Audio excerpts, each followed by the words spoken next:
ಇನ್ನು ಎಚ್ಡಿಕೆ ಹಾಗೂ ಬಾಲಕೃಷ್ಣ ನಡುವೆ ಹೊಟ್ಟೆ ಕಿಚ್ಚಿನ ಕದನ ನಡೆಯಿತು. ಡಿಕೆಶಿ ಸಿಎಂ ಆಗಿದ್ದನ್ನ ಸಹಿಸೋಕಾಗ್ತಿಲ್ಲ ಅಂತ ಬಾಲಕೃಷ್ಣ ಕಿಡಿಕಾರಿದ್ದಾರೆ. ಸಚಿವ ಬಾಲಕೃಷ್ಣ ಮಾತಿಗೆ ಕುಮಾರಸ್ವಾಮಿ ತಿರುಗೇಟನ್ನ ಕೊಟ್ಟಿದ್ದು, ಮುಖ್ಯಮಂತ್ರಿಗಳಿಗೆ ಏನ್ ಎರಡು ಕೊಂಬೈತಾ? ನಾನು 2 ಬಾರಿ ಮುಖ್ಯಮಂತ್ರಿ ಆಗಿ ಕೆಲಸ ಮಾಡಿದ್ದೇನೆ, ಧ್ವನಿ ಎತ್ತಿದ್ರೆ ಹೊಟ್ಟೆ ನೋವು ಬಂದ್ರೆ ನಾನೇನ್ ಮಾಡ್ಲಿ ಅಂತ ಮಾತನಾಡಿದ್ದಾರೆ.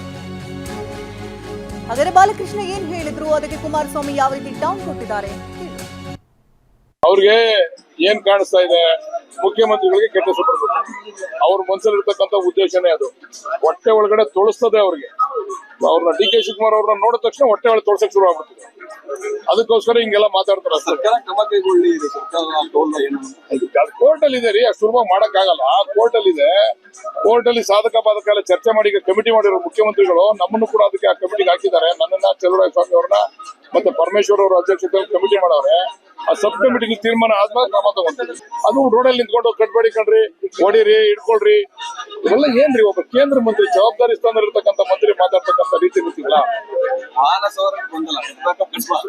ಕುಮಾರಸ್ವಾಮಿ ಅವರು ಹೇಳ್ತಾ ಇದಾರೆ, ಅದು ಗೊಂದಲನ ಕುಮಾರಸ್ವಾಮಿ ಅವರು ನಿವಾರಣೆ ಮಾಡ್ಬೇಕು. ಶಿವಕುಮಾರ್ ಸಿಎಂ ಆಗಿರೋ ಸಹಿಸ್ಕೊಳ್ಳೋಕ್ಕಾಗ್ತಿಲ್ಲ ಅನ್ನೋ ಯಾಕೆ ನನಗೆ ಅಯ್ಯೋ ಈಗ ನೋಡಿ, ಈ ರಾಜ್ಯದಲ್ಲಿ ಎಷ್ಟು ಜನ ಮುಖ್ಯಮಂತ್ರಿಗಳಾಗಿ ಬಂದೋದ್ರು?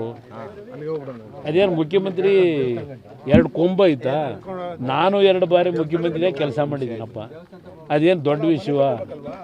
ಅದೇನು ಶಾಶ್ವತವಾದ ಜಾಗ? ಯಾತಿಗೆ ನಾನು ಹೊಟ್ಟೆ ಉರಿ ಪಡ್ಕೊಳ್ಳಿ? ಅದರಿಂದ ಏನಾಗುತ್ತೆ ನನಗೆ ಹೊಟ್ಟೆ ಉರಿ ಪಡೋದ್ರಿಂದ?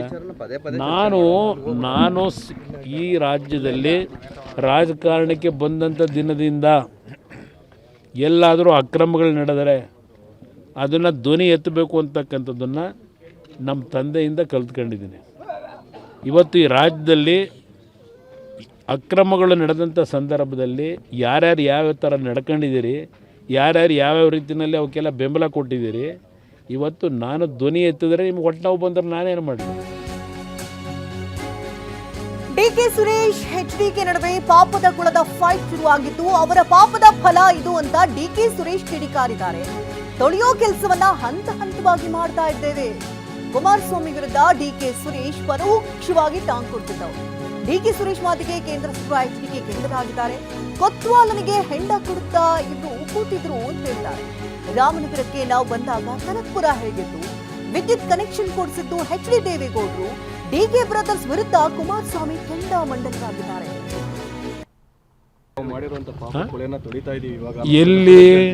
ಎಲ್ಲಿ ಯಾವ ಪಾಪದೊಳೆ? ಕೊಳೆನಾ?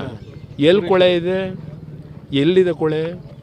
ಹೆಂಗಿದ್ದು ನಾವು ರಾಮನಗರಕ್ಕೆ ಬಂದಾಗ ಕನಕಪುರ ಇತ್ತಲ್ಲ, ಕನಕಪುರ ತಾನೇ ಆಗಿತ್ತು. ಬೀದಿ ಕಂಬಿ ಇರಲಿಲ್ಲ, ಲೈಟ್ ಇರಲಿಲ್ಲ ಕನಕಪುರದಲ್ಲಿ. ವಿದ್ಯುತ್ ಶಕ್ತಿ ಕನೆಕ್ಷನ್ ಕೊಡಿಸ್ತಾರೆ ದೇವೇಗೌಡರು. ಇವರೇ ಎಲ್ಲಿದ್ದರು?